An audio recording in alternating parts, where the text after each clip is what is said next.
You've been told your whole life to be nice, be the good guy, and nobody told you the price. Being nice has a cost, and most men only realize it when it's already too late. If you're the kind of man who avoids conflict, explains himself too much, gives second chances, and tries to be fair with everyone, this video is going to offend you. Because by the end of this video, you'll understand why the men who are always nice are the first ones ignored, used, and replaced. You were taught that kindness builds loyalty, that fairness earns respect, that being agreeable makes people value you. Being nice feels safe, it feels like the right thing to do, and it might be the most expensive mistake you will ever make. Machiavelli warned against this centuries ago. Not because kindness is evil, but because unprotected kindness is weakness, and weakness is always exploited. When you are always agreeable, people stop fearing consequences. When there is no fear, there is no respect. And when there is no respect, kindness becomes a weakness. Machiavelli understood this about human nature. He didn't romanticize people. He studied them. And his warning was brutal. A ruler who tries to be good at all times will be ruined among those who are not good. That's not cruelty. That's realism. And if you're thinking, but I don't want to be ruthless, good. Neither did Machiavelli.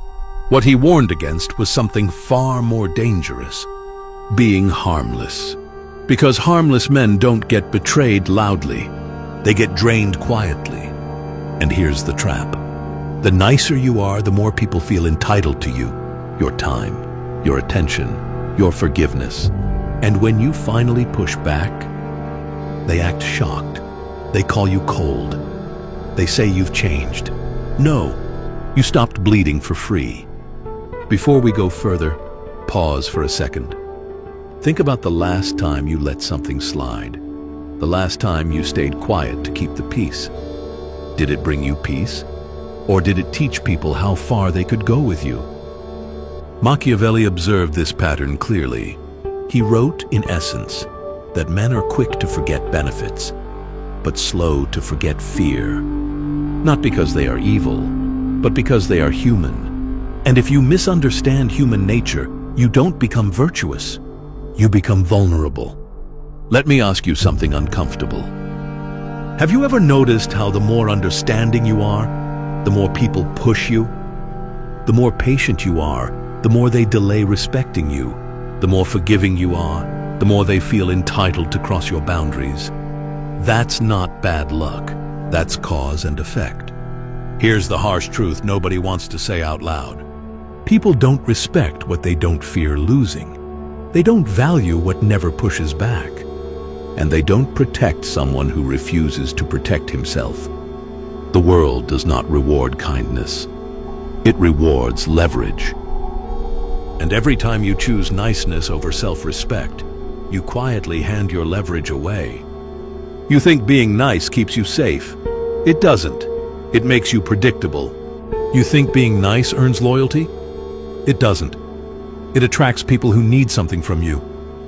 You think being nice builds reputation? It does. The wrong one, Machiavelli warned. Not in soft words, not in motivational quotes. He warned that people do not respect goodness unless it comes with the ability to do harm. In The Prince, the message is clear. A man who is only good becomes prey among wolves. And look around. You've seen it happen. The guy who always helps, always listens, always forgives, always explains himself. Where is he now? Underappreciated and confused why life keeps stepping on him. Let me paint you a scene.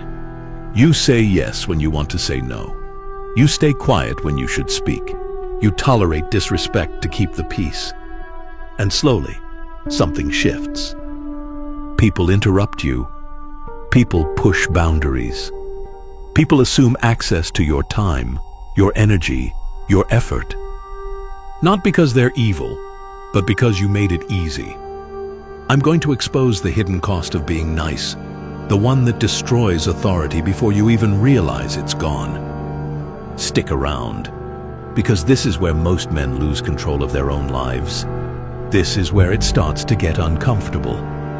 Once you see how this works, you can't unsee it. Let's start where the damage actually begins.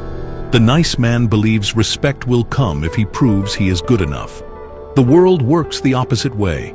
Respect comes when people know there is a line they cannot cross. People don't wake up planning to disrespect you. They learn it. It happens slowly, while you're telling yourself you're doing the right thing.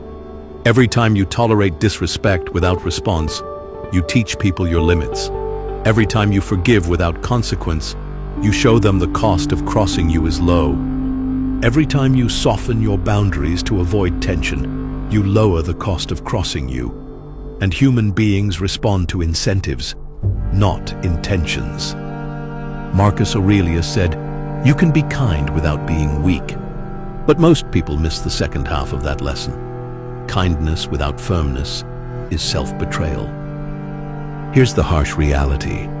People don't remember how kind you were. They remember what happened when they crossed you. And when nothing happens, something dangerous forms in their mind.